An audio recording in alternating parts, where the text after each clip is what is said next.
The 2025 NFL Draft is right around the corner, and while this year's lead-up has been relatively quiet, don't be fooled. Things could get wild once the picks start flying. There's intrigue at the top, especially surrounding Colorado quarterback Shedeur Sanders. Where he goes could set off a chain reaction that reshapes the early first round.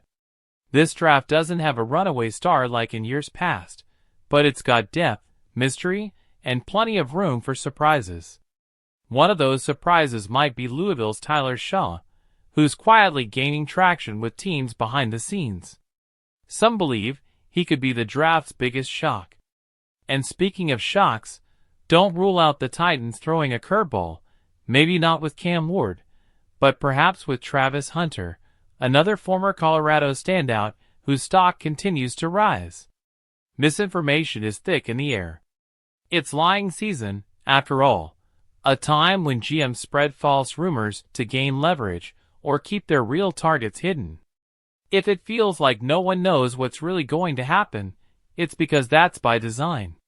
Just remember to take every rumor with a grain of salt. For those tuning in, the draft will be broadcast on both the NFL Network and ESPN. It's a toss-up between Rich Eisen's smooth delivery and Louis Riddick's sharp insights. The real move? Flip back and forth like the true draft junkie you are. Of course, the draft isn't just about speculation. It's also about dreams coming true.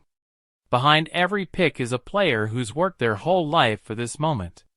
Despite the glitz and commercials, that raw emotion is still what makes the event special. Where Shedeur Sanders ends up remains one of the biggest questions. Some speculate a top 5 selection. Others see him sliding into the teens. Wherever he lands, he'll be a face of the franchise, and likely the start of a bigger conversation about Colorado's impact on this draft. Meanwhile, keep an eye on Howie Roseman and the Eagles. They consistently find value and are positioned to load up again. They may not win the draft on paper, but they know how to build contenders. So get your snacks, maybe some cheese curds to honor Green Bay, and settle in. This draft may have crept in quietly, but it might just deliver one of the most entertaining nights of the NFL year.